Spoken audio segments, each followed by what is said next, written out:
Welcome to the Critical Few Actions to Improve Your Business podcast. I'm John Downs and I'm here to help you cut through the overwhelm and prioritise what matters most to improve your business. Let's get started and discover the critical few actions that have the biggest impact.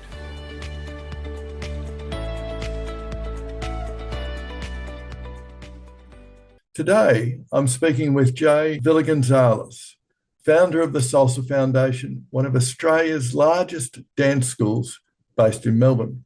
On the surface, this is a conversation about salsa, bachata, classes and community. But I think the deeper business lesson is far more useful than that. Jai has built a business around something intensely human.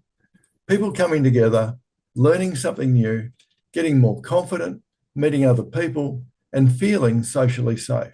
The strategic question is, how do you scale that kind of experience? How do you create systems, cadence, automation, and a repeatable customer journey without losing the human connection that makes the business valuable? That's what I want to explore today. The move from accidental founder to intentional business builder, the operating rhythm behind the Salsa Foundation, what COVID forced Jay to rethink, and what needs to happen next if the business is to become even less dependent on him. Jay, welcome. Thank you. Thanks for having me. Jay, give us a short version of the Salsa Foundation today. What does the business do? Who does it serve? And how would you describe it now? Today, we are 1,000 students a week. Our mission has always been to share salsa dancing with Melbourne. And our stated mission at the beginning was to get everyone in Melbourne to try salsa dancing at least once. And our thesis behind it was that we believe that, and we've seen that salsa dancing improves people's lives through multiple different ways. For some people, it's a physical thing. For some people, it's a social thing. For some people, it's a mental and emotional thing. And our thesis is that if we can improve people's lives by a little bit, and we can do that across as many people as possible in Melbourne, then we can have our little slice of impact in the city that we live in. Yeah, fantastic. So how many students, classes, and instructors are involved in a normal week, and what role do you play day to day? Currently, we are about 10 instructors, so it varies from season to season. So we're 10 instructors. Myself and my wife are the full-timers running everything, and then we have a crew, which is a volunteer staff of about 70 helping us run. Sorry, did you say 70? 70, yeah. Wow. Which is funny because the crew is bigger than most dance schools. So the size of our crew is bigger than most dance schools, but we rely on them a lot to set the culture in our school. And we're running 5 days a week. We have 2 locations. We've just opened the second location, and 2 dance styles and about 25 classes a week, which is more than enough for us, which doesn't sound like a lot, but it's actually, we like to keep things efficient. And what role do you play day to day? Multiple roles, actually. I'm on the back end of things, making sure everything structured operationally and strategically, but I also still am on stage and on mic, because that for me, that's the reward part, that's the fun part. That's when I get to switch off everything else and focus on what got me into it in the first place, which was the dancing. Yeah, I've seen firsthand that you get pure joy from that. Exactly, yeah. So, but the working hours are off stage, but I'm also passionate about that in a different way as well. So actually, I'm double dipping, so I enjoy both sides. Excellent. And what's the part of the business you are most proud of? Just the consistent processes and output, the way that we've been able to create a structure around it. That's come from years of like trial and error and manually doing things. And we're proud that we're looked at by many others in our industry outside of our city and even outside of the country as a model that can be aspired towards and as proof that it's possible to do something big. Yeah, certainly, Jay, I would say that you are the benchmark for business excellence in the dance industry in Australia from my small sample. So what I'm hearing is that the product isn't just learning dance steps. The real product is about confidence, community, and a structured path into social dancing. Is that fair? Yeah, look, I think that's true across many industries. Speaking specifically about ours, we find that the vast majority of people, the reason why they come in the first place has nothing to do with dancing. Dance is just the vehicle to what they're trying to accomplish, whether it's to connect with other people or whether it's to discover something new about themselves, or whether it's to forget about, the burdens and the stresses of real life. It's like we understand that dancing is just a vehicle towards that thing. Yeah. So take us back to the beginning. How did the Salsa Foundation actually start? So it was a partnership with Angela, who was formerly my partner at the time. She was a professional dancer, and I was not a professional dancer. I was just another dancer in the scene, not working or teaching in it, but she was. And I decided to help her start a school. I had the idea because she was working for other places, and she was going through the pains of working for other people, and that comes in all walks of life. And so I said to her, you're good at what you do. Why don't we do it for yourself? And so we created this school. Things didn't work out, and we went separate ways. And at that time, when we decided to go separate ways, I had the option to either continue the school without her or just shut it down and just move on. And I was on the back end, so the students were leaning towards, well, they didn't really know me as the teacher. They knew me as the back end guy, and she was the teacher. Yeah. And so when we went separate ways, most of the students ended up leaving. And so I was left with a handful of students who said, please keep it going. So I decided to, I said, look, I'll do it for a couple months. And it was just exponential, like the growth of it just exploded. So for a number of reasons, but that's how it started, I guess. The version of it that exists now. Before that, the original version was I had a few workmates who wanted to learn how to dance salsa because they knew that I went socially, and we started off with a small class in Flagstaff Gardens in the park. There was 4 people, and then the next week there was 6 people, and then the next week there was 12 people. And then we decided, we should probably think about trying to find a proper place to do this in. And then the next week it rained, and we're like, okay, we didn't run the class, so we're like, okay, this is a sign, let's find a place. Found a bar that had like a really tiny back room that was not being used, and they let us run our first indoor classes there. That was on Little Burke Street. And then we outgrew that place within a couple of weeks. Moved to a bigger bar, outgrew that place, and then we found the place where we're currently at the moment, which is an old unused dance hall that was its heyday was in the 50s or 60s. We found that by accident, and we said, why don't we run the classes here? And we brought that place back to life, and now it's hustle and bustle, full of dancers like it was back in the 50s and 60s. Fantastic. And it's surprising how many of those dance halls there actually are in Melbourne from that era. Yeah.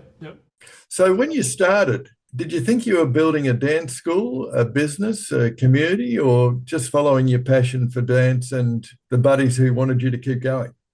This particular time I was just following a passion, but my background was in building businesses of different types before that. And so I took a lot of the lessons that I learned in other industries and brought it across. Yeah, so you're originally doing more of the back of house work. What did that teach you about the business that as a front of room instructor you might have missed? Well, I think when you're front facing, so when you're on stage and students are interacting with you, you kind of get a different set of information than if you're on the back. And a lot of the time, so say if someone's totally back end, then all they have to look upon is data.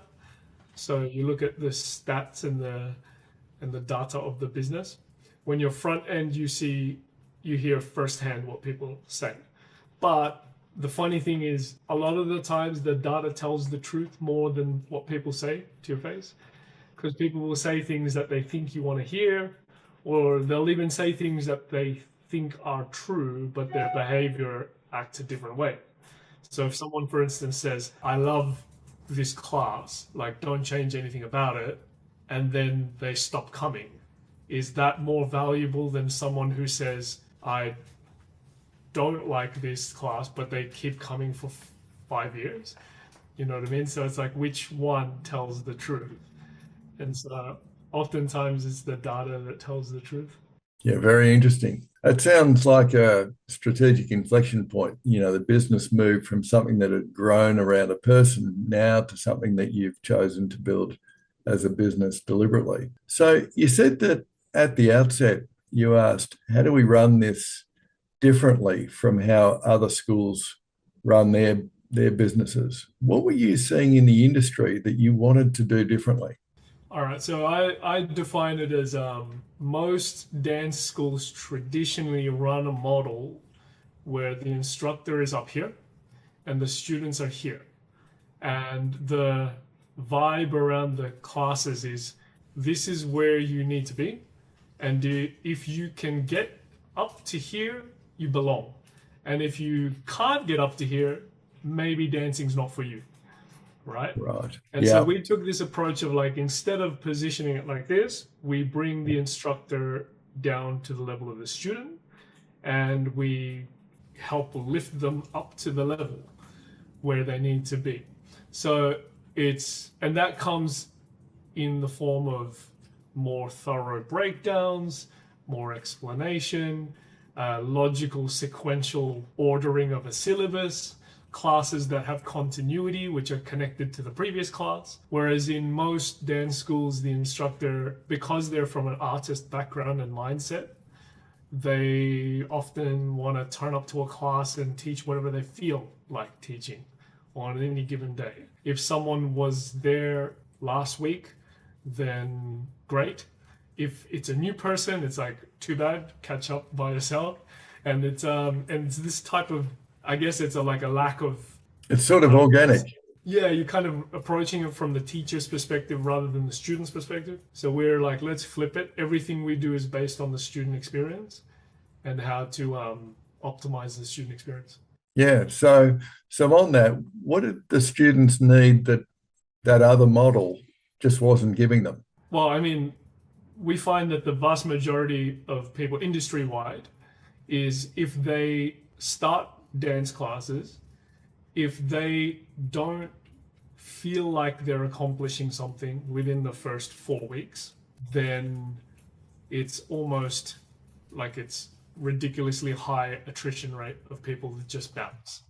So we're like, okay, we need to break it down into chunks which have milestones where they feel like they've achieved or accomplished something earlier, which then provides them the emotional fuel to continue on to the next level. So I think it's more of a case of like, rather than having the onus on the student to push themselves, instead we build a staircase for them where it's only one step further.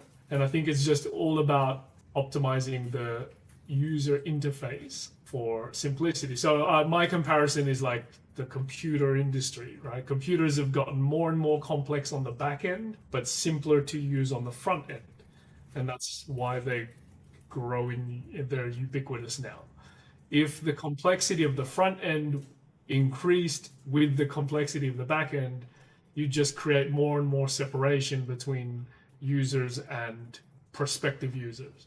So we engineer our dance classes to have a more gradual on-ramp. Yeah. So that's giving your students the experience of bite-sized chunks, well-informed instruction, a consistent process with which to learn, short-term milestones over a 4-week period where they can feel, see, and celebrate their skill development, as opposed to the traditional model, which is come along, fit in with our process, and hopefully you'll get better or leave. So I guess this is sort of where some founders get stuck. They copy the category because that's how the categories always worked, as opposed to you've really driven a very customer first, customer centric approach, which is exactly what the customer needs. 100%. 100%. Fantastic. One of the strongest things that you said was that you set out to create a standardized journey for students, rather than every student have a completely individual journey. What did that mean in practice what did you stop doing or what did you start doing? Okay, so I think one of the biggest challenges that the industry faced and that we faced at the beginning is unclear path for a student from day one to day 365, or however long you intend to make the student journey. And because it's not mapped out, it's very easy for the student to either feel overwhelmed or feel lost, or to justify not coming next week, or to, just their mind wanders and they get distracted. By having everything mapped out in advance, it makes it far more likely that someone's going to complete the journey. And not to the point where you display the whole thing up front, because you'll overwhelm them at the beginning. You just show them the segment that's ahead of them, like that. But having everything planned out, firstly, from the student's perspective, they feel a lot more confident in the organization that's looking after them. Like, we've been there, we've mapped it out many times for you. There's thousands of students who've been through the journey before you, and we know what we're doing, basically. Like, we're not making this up as we go along. And then from our organizational standpoint, it's far simpler and requires far less bandwidth for us. It was way harder at the beginning because we had to build it first. It's like railroads. It's very costly and time consuming to build the railroads, but once you've built the rails, you can transport far more people and goods across the country than if you just loaded up carts and trekked them across. So that's the strategy, or that's the idea behind what we did. And systems was always an attractive thing for us, because I think, like, just recently I saw this quote, and it was like, systems stands for save yourself stress, time, energy, and money. Right? Nice. So that's what system stands for. Like, that just embodies like our whole philosophy as far as organizing our organization, organizing our school.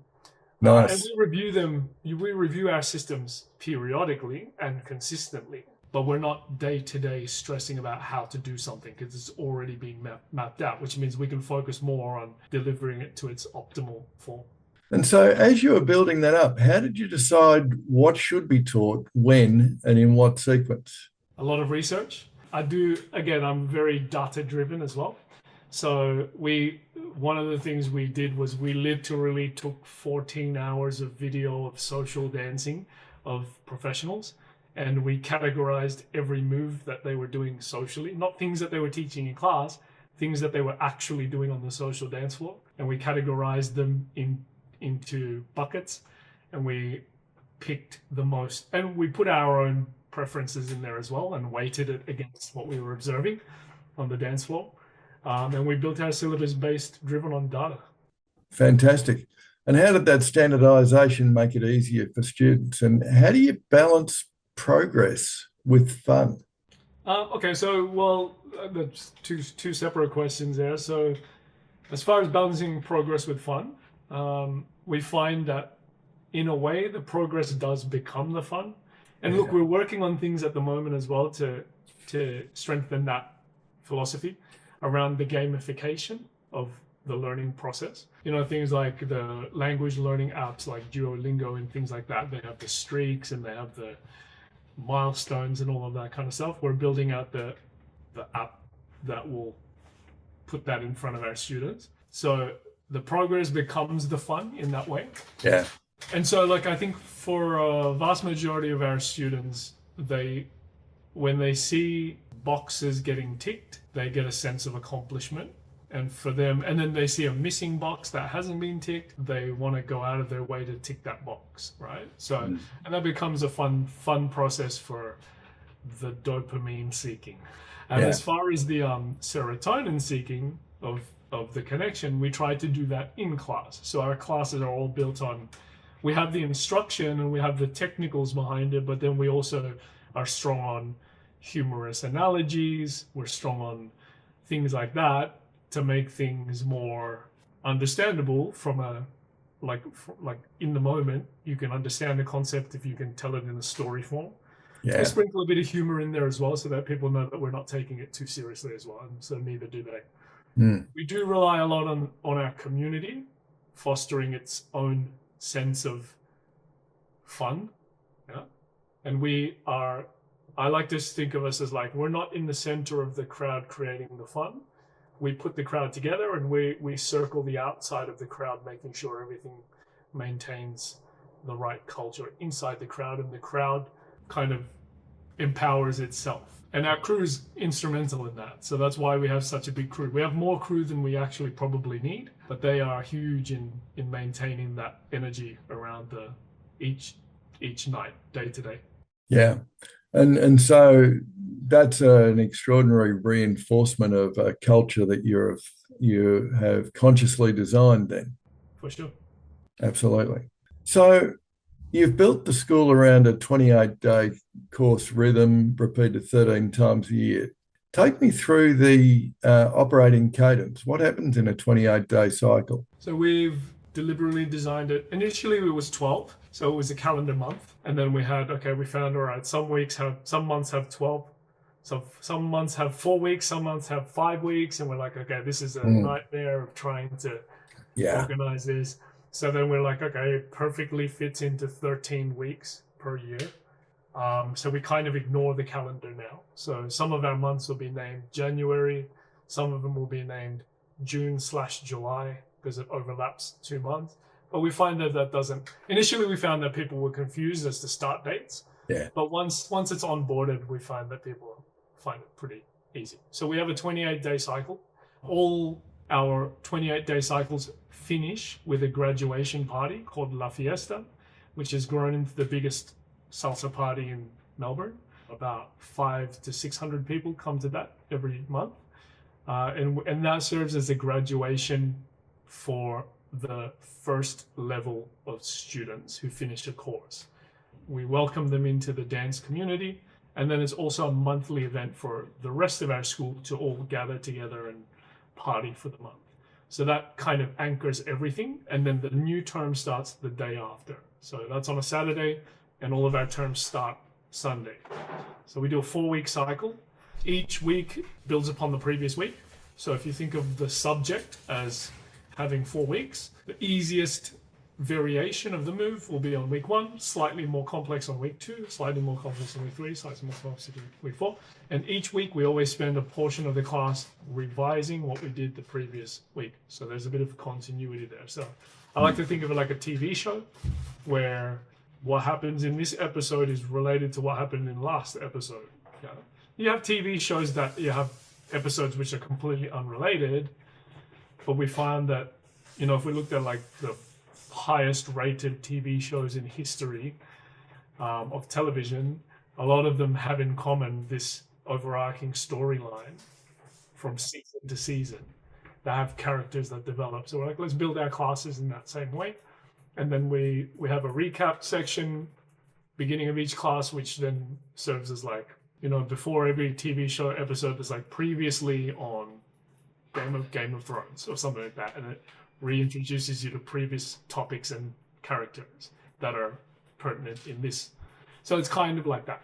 So we do a 4-week cycle, and then that allows us to start all of our marketing on week 3, beginning of week 3, which gives us 2 weeks to market everything before. And if we were to run a once-off workshop, we always put it right in the middle. So we always put it at the end of week 2, so that we have we minimize the amount of double marketing. So we don't have to market 2 workshops at the same time or market 2 events at the same time. And that just really releases a lot of stress for us. And we have a calendar that we follow. So it's like day 1, I know exactly what admin and marketing I need to do on day 1. Day 13, I know exactly what I need to do.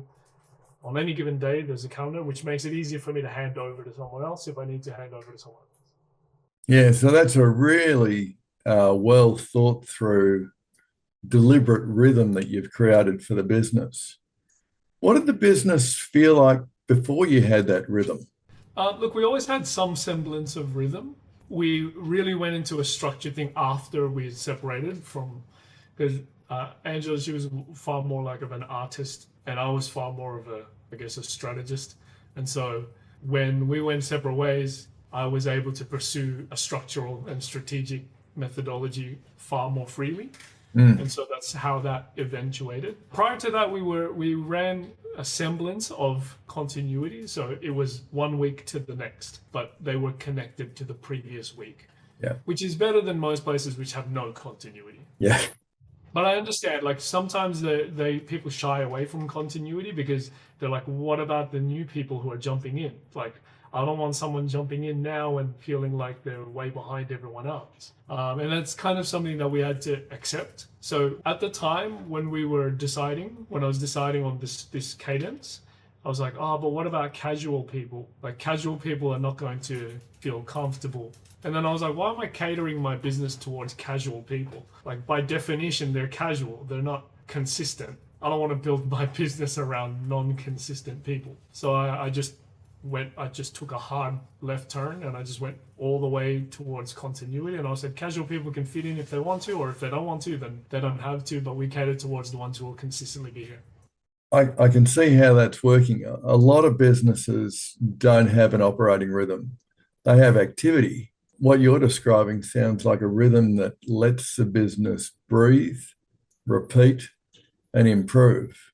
One thing I noticed is the emphasis on beginners, singles, couples, rotation, fun, and a safe environment. How intentional is that?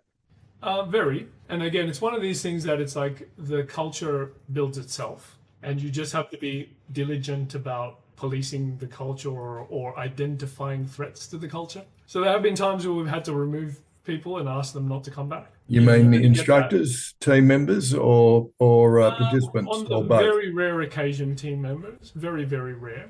More so like in the general public, like students coming in, because we have so many students coming in. Of course, you're going to get some unsavories, but generally, for the most part, the community keeps itself clean. And I think it's one of these things where it's like, if you know you're going to see the same people every week, you tend to behave a bit more than if you're in some random place with random people. And what do you think makes someone nervous before walking into a beginner dance class? And what do you do in the first few minutes to make them feel safe?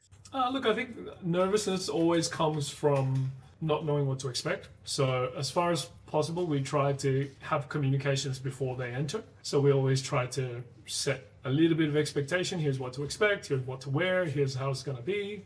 There's videos of like snippet videos of classes so they can actually see what it looks like inside there. And I think a lot of the times they have preconceived notions of what it's going to look like and what it's going to be. So when they see the videos of what it's, and that's why social media is really powerful for us. When they see that, oh, there's actually heaps of people in here and the vibe looks really good. Everyone looks like they're having fun. It's not too serious. Nobody's yelling at anyone kind of thing. Then it really eases people's minds. And so with that, how do you then train instructors to create that feeling of consistency? Well, we select for it. So generally speaking, we're approached multiple times every month from high-level talent in our city asking for work, asking to come and work for us, because I guess they see the size of the classes and they see that there's opportunity there. We almost always exclusively take instructors from internally. So we always train them from ground up so that they're really already familiar with the culture. They go through a process for us as well where they recruit and they help with admin and checking people in and just the general vibes. And then they learn how to provide feedback to students on the floor and help students on the floor. Then they go through a teacher training program that we have ongoing. And then the classes themselves, we try to have them as scripted and organized as possible so that it's possible to get someone, like we're able to produce an instructor in far less time than one would appear organically outside. And so what are the non-negotiables in the culture? As far as our students or as far as our staff? I mean, as far as your staff for your students. Well, look, as far as our staff, again, I wouldn't necessarily say it's a non-negotiable. We monitor it super closely, right? So we look for people who are, I guess this sounds maybe harsh, but givers versus takers. So we look for people who have an altruistic leaning personality type, who feel rewarded by helping others. If someone's helping others, but they're counting every time that they're helping someone and their ultimate thing is, what am I getting out of this? That's not someone who long-term be a fit, right? Yeah. So it's you look for people for whom the action is the reward. Yeah. And then you reward them something else on top of that as well. So now you've over delivered on value to that instructor, to that staff member. And so, it's identifying those people is sometimes we get it wrong. And a lot of the times they let themselves out the door, I think they sense they're like, oh, maybe this is not the, and then we just agree to go separate way. Funnily enough, they always seem to happen all at once. So I guess maybe people talk to each other and that type of stuff. But then the ones who are a really good fit, they're with us forever. We have people who've been with us for 14 years now. Fantastic. And when I think about the size of the community of students, instructors, team, volunteers, and the fact that you've had more than 40,000 through your doors. You've got 500 to 600 people on one Saturday night a month. How do you protect the community as it grows? Look, so we identify what are the threats to a community. Community also encompasses the business interest as well, right? So I guess one of the cliches around our industry and similar industries would be like, how do you protect your business interests to make sure that the students feel like comfortable and feel like they belong in your specific community? So there's things around that as well. So like we have I guess because everything's so systemized and structured, what the vast majority of things we find is that people once they venture outside will always remark the same thing. They're like, nobody does it like you guys do it. So even students who have finished all of our levels, right? At that point, when they finish all of the levels, we're always like, maybe go explore what else is out there. Like you've been loyal for so and so long, but you've completed all the levels. We don't try to build more levels on just for the sake of keeping certain people, even regardless how much we really like those individual people. We've tried in the past, but we've always found that those have always been the most stressful 5% of our daily operations and thinking about things. But the product in itself keeps the community, as far as business interest, protects the business interests of the community. As far as the culture of the community, I don't want to say it's necessarily easy, because I know others in our industry have struggled with it. But a lot of the heavy lifting is done by the shared interest of people all came there together under the vehicle of dancing salsa. So the common interest in dancing salsa is part of what keeps the community all on the same page as each other. Then it's just a matter of like dealing with individual values and morals and things like that. Some people are like quite conservative, other people's are quite liberal with their views. So ultimately, on the rare occasion where we've had to like push things to a conclusion, we always default to, guys, look, we're all here for the same thing. Okay, we're all here to learn dancing, to have fun, to be in a safe community and all this kind of stuff. And if that's not what you're after anymore, then it's not the place. So that being the underlying commonality really helps us, because I think anytime you're dealing with a group of people, if there's no underlying commonality, then you've got your work cut out for you in terms of protecting the culture of the group. Yeah. So really the real issue isn't just teaching dance, it's lowering the social risk for someone who's trying something new in front of strangers, and it's about creating a culture in your team to promote a safe environment for everybody. During lockdown, many dance schools moved into online classes. You said that you saw that space as saturated and used that time to systemize the school instead. What did you work on? So we worked on the automations. We got ourselves onto a robust CRM. So previously we were piecemealing things together with different platforms that we used to have a central admin person, full-timer, who had to juggle a lot of things. That time allowed us to build the automations around our system. And funnily enough, the automations forced us to clean up our structures as well. So it worked both ways. I think the one thing with CRMs and automations, that if you don't have structure in the real, then having automations in the virtual is just something's going to break. So the two things need to align. Absolutely. Yeah, so the two things kind of like, and it perpetuated. The more structured we were, the easier this automations were. The more automated it was, the easier it was to enforce the structure. And what were some examples of the systems or automations that you did build? Well, from on a day-to-day basis, a lot of the communications. So whether it's the marketing, like the marketing we had, at the time we were just doing haphazard blasts and posting things on social media, hoping that people see it and all of this kind of stuff. The CRM lets us do like a strategic or tested way of dripping emails, SMSs, WhatsApp chats, and social media posts. So a lot better communication. And a lot of the times when you do automated comms like that, people are like, oh, but what if people unsubscribe? And that was, an uncomfortable thing at the time, but we're like, people are on the verge of unsubscribing, and maybe you want them unsubscribed. We want to keep the people who want to hear from you. And then it's just on us to make sure that they want to continue hearing from us. No point in having when I say our database has 60,000, those are active contacts. So we have through our doors maybe 100,000 by this point. I haven't looked at all of the archived data that's been unsubscribed. So things like that, the comms was definitely a big part of it, and the delivering of the product, because we do a lot of it in person, but then we have support learning materials and things like that. So I viewed the online classes as more of supplementary to the in-person class, not as a standalone product in itself, even though it could be. It could be a standalone product in itself. And during that period, what did you choose not to do? Well, it was mostly the online thing, because that's where the vast majority were. We even had students like saying, hey, can you run some online classes? So I won't say we did none.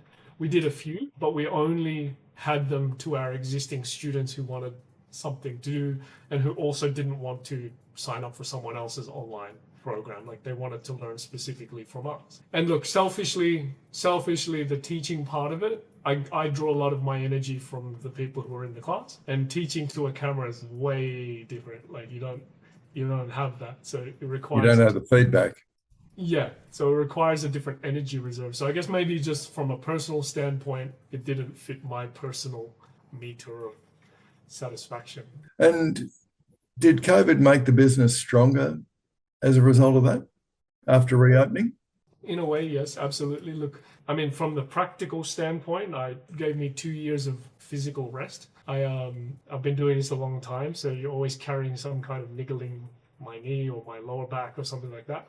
2 years rest was like 2 years forced rest was actually maybe extended my dance career in 5 years, or like my dance career. It extended my physical capacity by another 5 years after that. Then also, it actually, I think it spiked the appetite for students after. Like as soon as the lockdown finished, there was just like a mad frenzy of like people signing up for things. Yeah. So yeah, I think we're still probably riding a little bit of the momentum from it, even like 4 years later now. People still reference it. Yeah, I think people are still coming out of their shells. Yeah. What was the hardest part of restarting the business after that pause? The hardest part, I guess, it was, the hardest part for us was we had a turnover of like a completely new generation of students and also staff, right? So we had staff who aged out. Some of them had moved during lockdowns to get out of Melbourne. We had some people who had decided to pursue a new career during that time. So we had to rebuild from scratch. Now, there was a bit of a ramping up period because out of lockdowns, they had capacity limits and things like that, which, funnily enough, annoying at the time, probably helped us because it allowed us to on-ramp slowly and build our team back up. So, but the hard part, I think, was just having to train up a whole new generation of crew and instructors. That would probably be the hard part. So really that crisis response was really a strategic benefit for you. And, from all the way through this conversation, what you've really exhibited is that you are very conscious, very intentional, very strategic, and very deliberate in the way that you looked at developing the business. And COVID, in a lot of ways, was a perfect opportunity for you to double down on what really worked and explore it further and differentiate yourself further from your peers. Absolutely. Yeah, 100%. Yeah, well done. Thank you. So with the CRM and automation tools that you run in the business, particularly a business that's very people heavy, what have you deliberately not automated?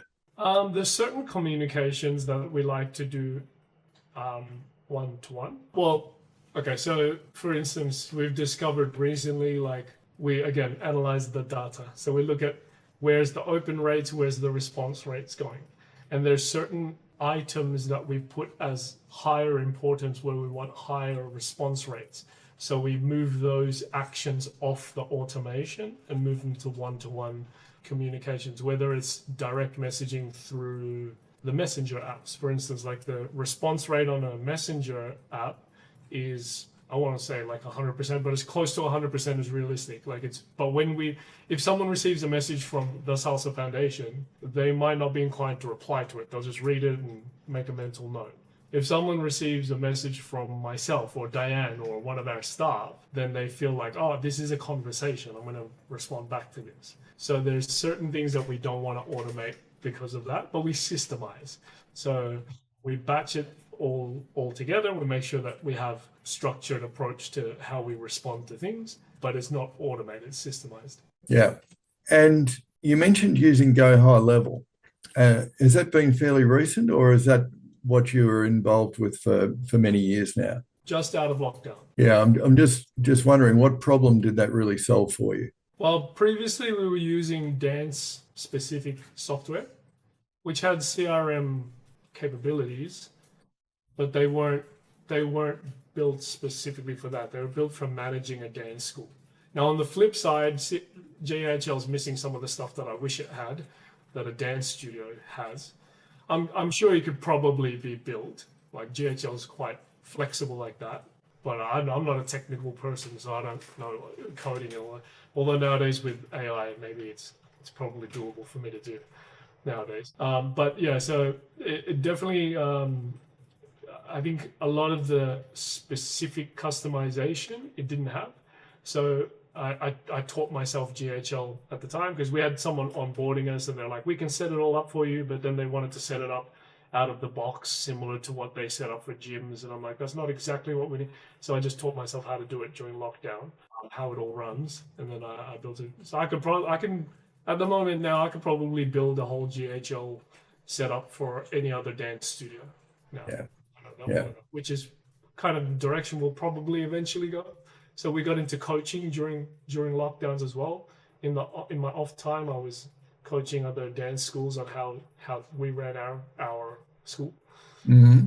And then I realized I'm like, I don't think I want to be a dance school coach because it's hard to coach them because they're at heart they're artists. Yeah. It's like they're fighting against their own nature. To be structured business people. Correct. So like, okay, what they need then instead would be a tool that does all that for them so that they don't have to think that way. Because it's very hard to change the way people think. Yeah, it certainly is.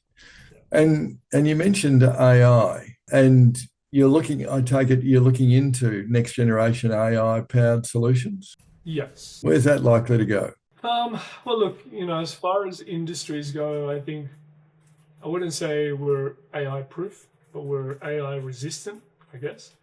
Eventually, maybe one day we'll all be dancing with robots. I don't know. Maybe I don't want to say it's never going to happen. All right. I don't want to be the guy who says never and then one day it does. But as far as the tech around AI, like as far as business systems, it will help. It helps with the automation and the communications. There's certain functions that I've looked into because I've seen other industries run things like, for example, golf. There's an app where AI analyzes your golf swing. I'm like, well, AI should be able to analyze your basic step. Then if it can analyze a golf swing, it should be able to analyze a basic step, compare your golf swing with Tiger Woods, or compare your basic step with world champion XYZ. But I think it's like, I guess there's far more money in golf than there is in dancing. So it's well funded. Nobody's built that yet. But the cost of building that out, I think, is going to come down as the tech improves. Substantially, yeah. Things like that. The guy who's building our syllabus gamification at the moment, I said to him, like, can you at least create something like, they have this app on your phone, right? Where you can, you have to do push-ups to unlock your phone. And the camera can watch you do push-ups and count that you've done push-ups or something like that. So I was like, maybe there's a app, we can make an app that counts how many times you practiced your basic step, right? So it's like, it's a way to push students towards practice, things like that. Great. So I think there's an important distinction here. You're not using automation to remove the human experience. You're using it to protect the human experience by taking the friction out of the system. Would that be right? That's a good way of putting it. Yeah. And so you mentioned that you're now thinking about changing the model so a class isn't built around one instructor, but around a structured session with several instructors playing support or supporting roles. What's driving that? Awareness of my own mortality. I guess one of these, how long will I be able to do this physically? And then also on the legacy side of things, maybe, I want the school to live on beyond me as well, and provide opportunities for people who are in any form passionate about it, the same as I am. And it's also, for succession planning, I've had a few generations of individuals who I've been like, this person could take over from me one day. This person, we have one currently who I'm like that. But then what happens is, what I kind of realized is that is dependent on them being as committed to it as I was or am. It's dependent on no other life circumstances appearing which would prevent them from doing it. Even if they're determined as I am, maybe something happens in their life that they're suddenly not available to. Even like, knock on wood, like I don't get sick. I've maybe in 16 years, I've maybe missed one night of class from being sick. And like I've had like my successor who we've been training, protege I've been training, like get the flu, and then I've had to scramble to like replace that person. And I'm like, I can't rely on the infallibility of one successor. Yeah. So that's what's driven it. And then on the positive side, if we can create that, then we can scale to other locations if we wanted to. Yeah, yeah. We've had opportunities to scale to other locations, but always leaned more towards, have we optimized what we're doing in our main location? And I always see there's more meat on the bone left here. So why do I get another piece of chicken? We still have meat on the bone here. Interesting analogy. Yeah. You said you could probably go away for a month, but if you went and the business would run like clockwork, but if you went away for 6 months, maybe it wouldn't grow at the same pace without you. That's pretty typical with that same sort of founder dependency question, that tension between, yes, we might have proteges who are skilled to be able to do what we want, but would they also bring the founder passion to it?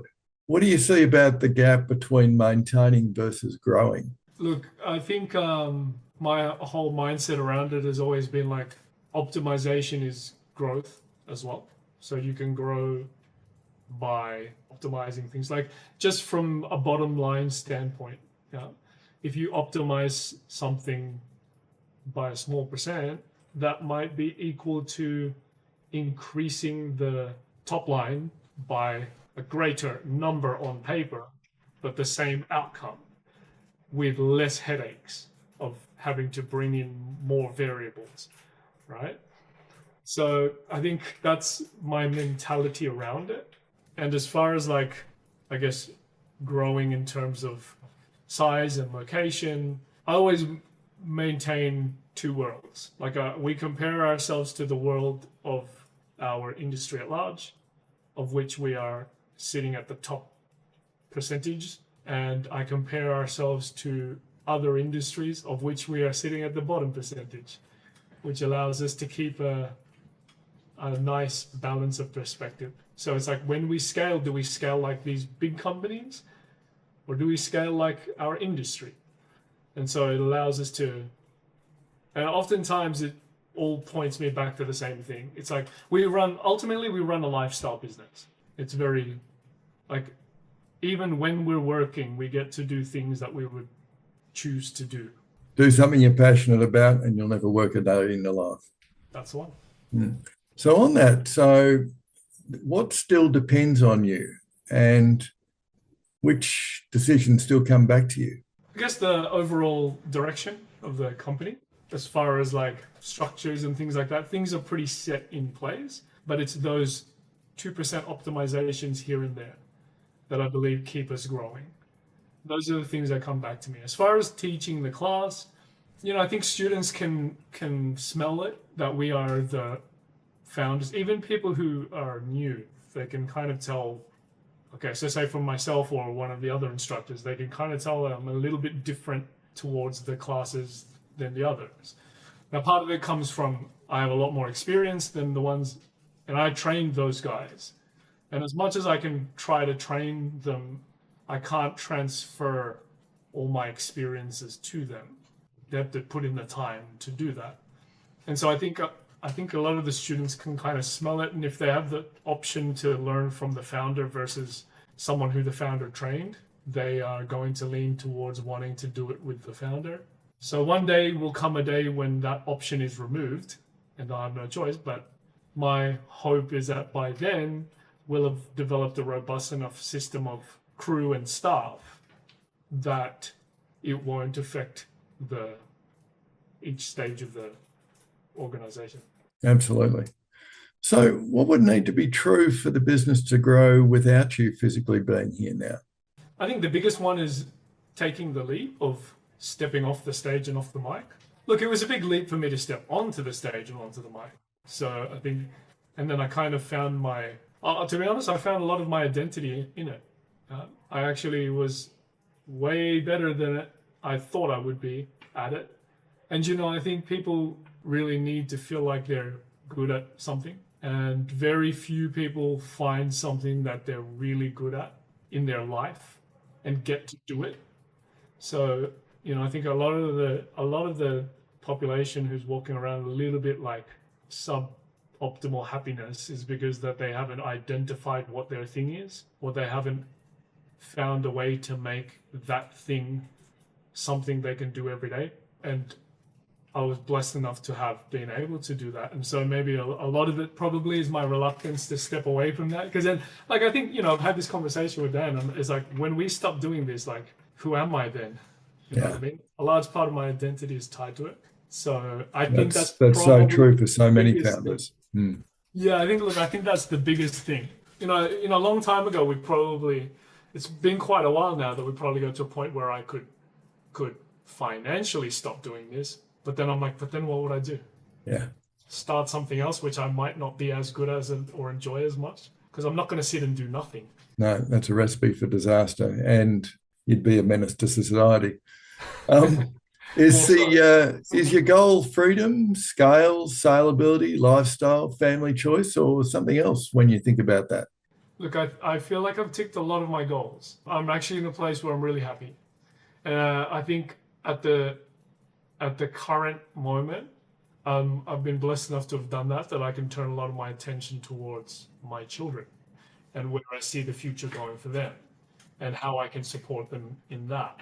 And so in that sense, I've won that battle. Overall, I get to continue to fight the same battle that I've won already. And right now, I couldn't think of another job that I'd rather be doing right now. Yeah. Day-to-day basis. Totally. Yeah. Maintaining the business without the founder is one level of maturity, but growing without the founder is a very different one. And what you're really articulating is now that the Salsa Foundation has gotten to that level of maturity where you're getting far more from it than just a great return. You're also getting personal fulfillment as well as lifestyle flexibility to go with that. So let's just think a little bit about the critical few actions. Looking back, what were the few decisions, disciplines, or actions that made the biggest difference to the Salsa Foundation? I think a big one was the thing I mentioned before of like consciously accepting that we weren't going to chase unideal clients. So we're not going to build our school around the casual. We're going to build our school around the ones who are long-term students. And looking back on it, it's like, well, that's a no-brainer. Like, but then looking in the real world, like nobody's doing it. Like they're all like chasing the immediate, what's in front of them. So it was, I think, one of the critical decisions was, and I guess it's a time preference thing. It's like, if you are thinking that way, then you're going to accept that you're going to have a smaller class now, but long term it will be bigger because you're going to have more students who are inclined to stay longer. So if you think of it this way, a majority of people are not stayers. Well, that's how it existed at the time. A majority of them are not stayers, and only a few, like a small percentage, are stayers. So we ignore the ones who are casuals, focus on the stayers, and over time that compounds. And maybe after a year or so, we're bigger than we would have been if we had taken on everyone at the beginning. So it's a time preference thing of, like it kind of gave me the philosophy of like, hey, I'm here for the long term anyway. The time's gonna pass. And if like what matters is what's our net result at the end of it. So whether it all comes now and then tapers off, or whether it starts slow and is way bigger by the end, I'll take option B. Yeah. So that was the first critical thing. Secondly, I would say the systemization and the recurring method was a huge thing for us. Like, it's to do that, you need to have a strong willpower of ignoring distractions that arise inevitably. Opportunities that look great, which are distractions to the original thing that you set out to accomplish. And they always just have a tendency to pop up, don't they? It's like, don't they just? The moment you set yourself on a mission or you set yourself a plan, things will appear that challenge your commitment to that plan. Yep, they're called bright shiny objects, the BSOs. And so critical action was taking the leap to do that. And then also, I think another critical action was trying to systemize or trying to formulate what we do personally into something that's, look, I remember once I heard this criticism of our school, and you got to be comfortable with criticism, right? From a competitor who was trying to insult us, but I actually took it as a compliment in the end, right? So the insult was like, oh, over there, the Salsa Foundation, they're like McDonald's. Our place is like fine dining restaurant. It's not the same. And at the time, I was like, that's an insult. But then I thought about it, I'm like, I'd rather be McDonald's, to be honest. Like they're far more successful. They've impacted far more. They have far more, organization and continuity and succession. I'd rather be that, thanks. And if you look at how they are built, it's the old cliche, like you can have a 16-year-old managing that store as long as they know all of the processes. Yeah. It's a fine dining restaurant. You're going to need like a 5-star chef who's like a 63-year-old, like with 73 years of experience kind of thing. And spends most of his time yelling at things to get them done. 100%, yeah. Yeah. And so it was like in the macro, it was like, okay, how do we de-romanticize the idea of like, this is like your instructor who's a demigod who has so much experience and nobody can compare. And that's hard to do for other dance schools because that's where they hold a lot of their personal pride. So they don't want to lose that. Whereas here, I'm like, I want to try to lose that. So I want to demystify it. It's like, what I'm teaching you, that guy can teach you. In fact, that guy is going to teach that to you next week because I'm going to be over there overseas or something like that. Exactly. Whereas most other places are like, if that instructor is going overseas, like there are no classes, nobody's coming. And I remember this whole old story, or like not a story, but like an analogy. It's like back in the days before television and all this kind of stuff, old days, the entertainment was in the form of the circus. And the circus had like its star performers who were like famous from town to town, like the famous acrobat or the famous lion tamer or so on and so forth. And the name of the circus would be the star performer, right? And then the owners of the circus would then be at ransom to the whims of that star. That star didn't feel like performing that night, too bad. If that, and then so one circus, I can't remember the full story. One circus came with the idea that no, the name of our circus is the brand, and we will have interchangeable performers. In fact, you might not even know who's performing tonight, but you came for the show. It's like, imagine like Cirque du Soleil or something. You couldn't name a single performer there, but everyone knows Cirque du Soleil.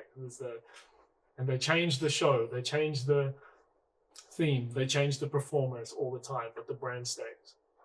So, Jay, what I'm taking from this conversation is that the Salsa Foundation is not just a story about salsa dancing. It's a story about taking something very human and building a business system around it, a structured student journey, a clear operating rhythm, a strong culture, a large crew, better use of data, and systems that protect the human experience rather than replace it.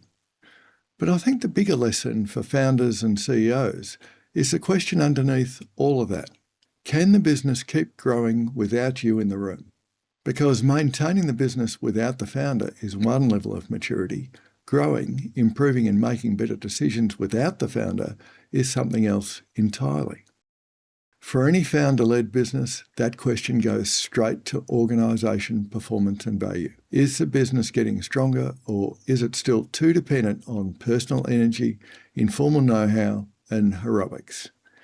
If that question is live in your business, take the organisation, performance and value diagnostic. It'll help you look at the key levers of performance and value and identify the critical few actions that could make your business stronger, more focused and less dependent on you. Jay, thank you. This has been a really useful conversation. Thank you very much. I really appreciate it. You summed it up perfectly. Very eloquent. I'm going to steal some of that. Thanks for listening. Identify the critical few actions that will make the greatest difference by taking the OPV diagnostic in the description below. Now, could I ask a favour? If you found this episode beneficial, please encourage me to do more like this by hitting the subscribe and like button here and sharing it with a colleague. Stay focused and take action.